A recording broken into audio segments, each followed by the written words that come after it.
This weekend, the latest Karate Kid film, Karate Kid Legends, drops in theaters. This movie combines the universe of the original Karate Kid with the Jackie Chan remake. We're gonna get to see Ralph Macchio and Jackie Chan share the screen together. Is the movie as epic as that pairing?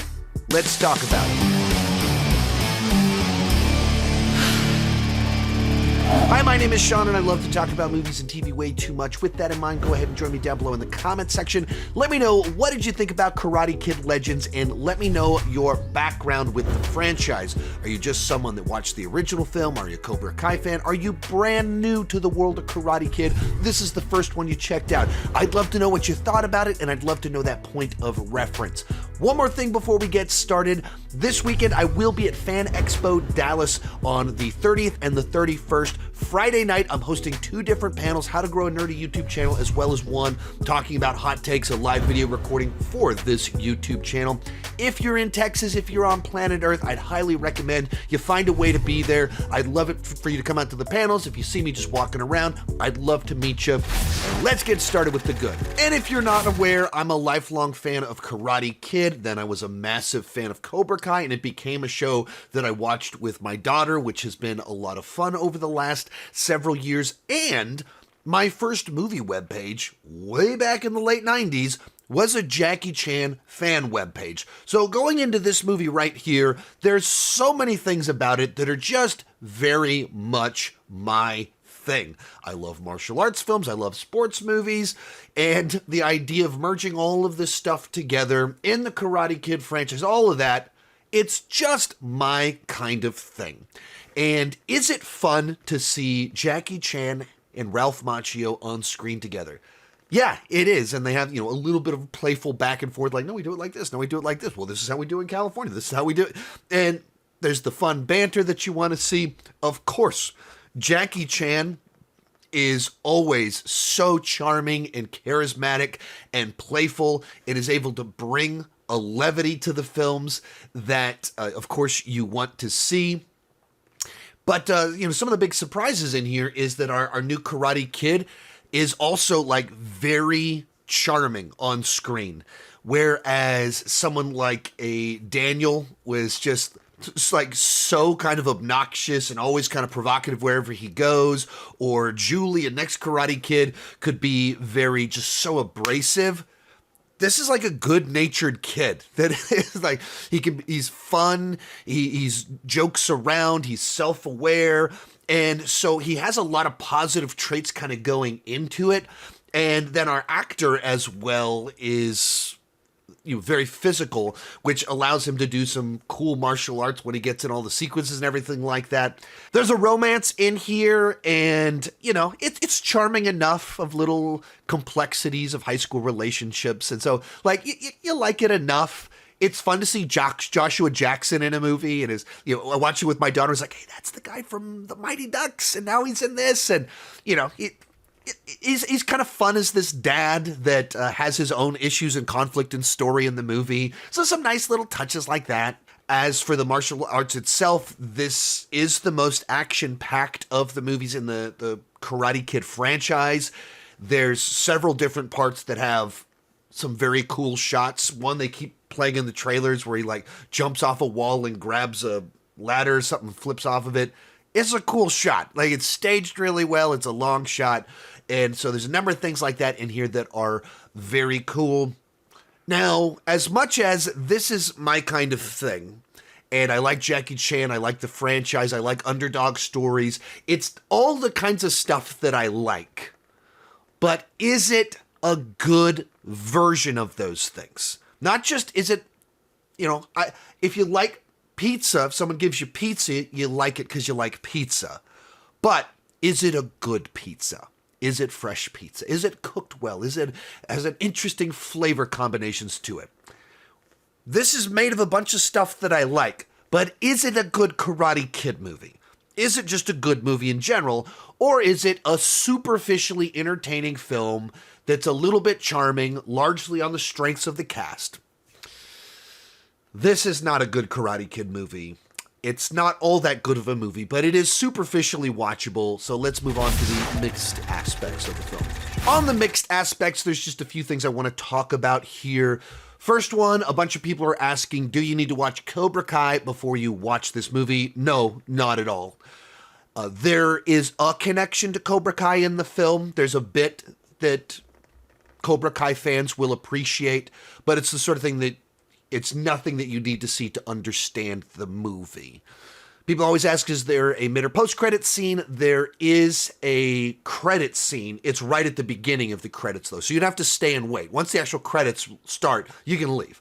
But there is a scene, like a title card comes up and then a scene plays. And it's one of the best things in the movie. So you definitely want to watch the scene. But you don't have to stay afterwards. Well, with that said, let's move on to the bad. And this is a film which I feel like doesn't really do anything to truly justify its existence. It feels entirely like this is Sony wanting to use all of their assets to continue to put franchise movies out there. As I was walking out of the theater, I said to one of my critic friends, like, this felt like they gave Karate Kid the Sony Spider-Man villain universe treatment. It's that kind of film where it's superficially entertaining. It moves at a brisk pace. There's humor. There's action. It's built of fun ingredients.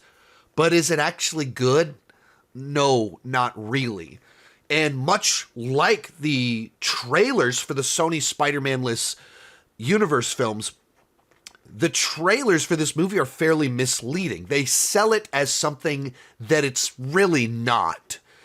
At the core of this movie, it's a whole lot about our new Karate Kid who moves to New York City, and it's very much about his relationship with a local pizza man. There's a bunch of stuff about boxing and loan sharks. In which case, it's doing something different. If you watch the trailers, and I said this in my trailer reactions, it feels like it's playing it awfully safe. Like, this feels like the same exact formula.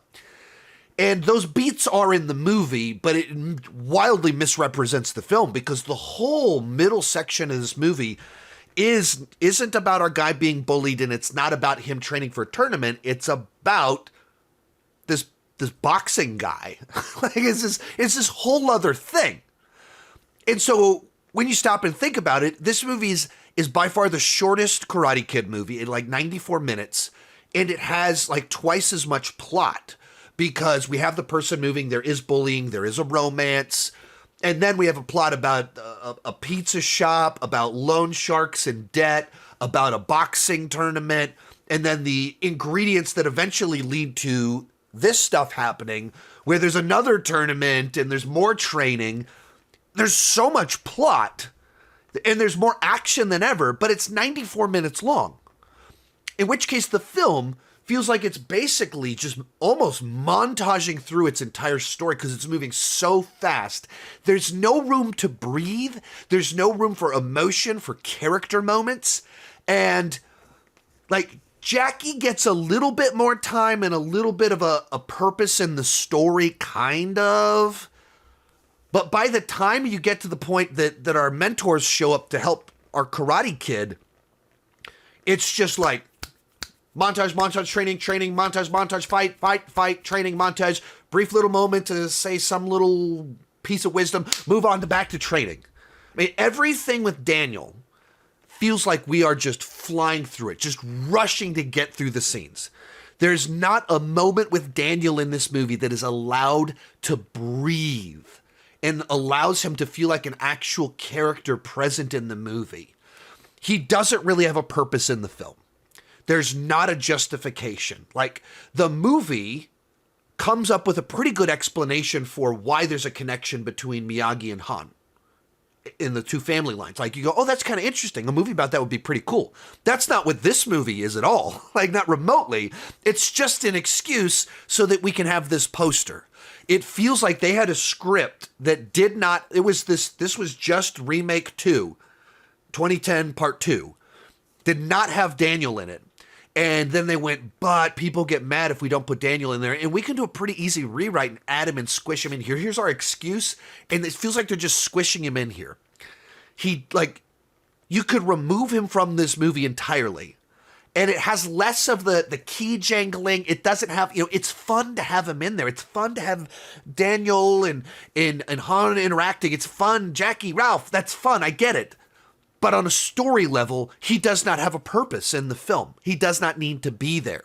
There's not really a rationale why we need a second mentor that in any way is justified in the context of this film. And that's the problem with the movie, that it's built on, at times, being way, following the template perfectly. Move to a new place, gets bullied over a girl that her ex-boyfriend has feelings about it. You get the black eye and the makeup. We are going checking the boxes for this, the beat for beat stuff. And then it goes off in this whole other direction that's too weird and wacky. There's stuff with the loan shark bits that it's straight out of a children's cartoon level of silliness. Like henchmen in the background pop up to do evil and we get into a fight to stop them. The goofiest excuses to have fight scenes with characters. And you're like, seriously? Did the people that wrote this, do they know anything about the rules of a boxing match? Who would be considered the winner in this? What disqualification looks like? Are there no police in this city?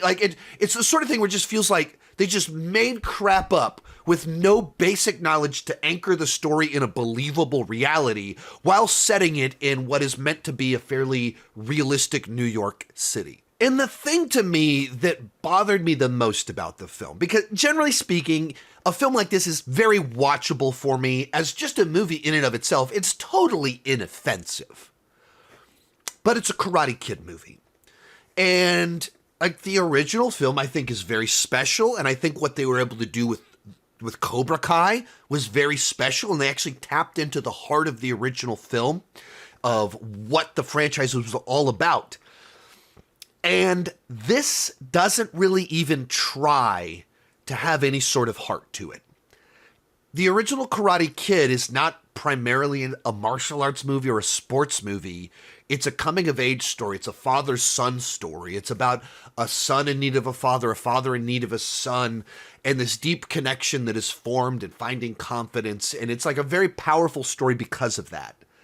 This has none of that, or even some alternative version of that. It has no interest in having the depth, the emotional weight, the heart, the personal connection. It's not character-based at all. It is just plot-based. It's action-based. And we're going to do this fight to get to this, set up this training montage to get to this tournament, to set up this so we can have the next training montage to get to the tournament. It's entirely plot-based, no deeper meaning.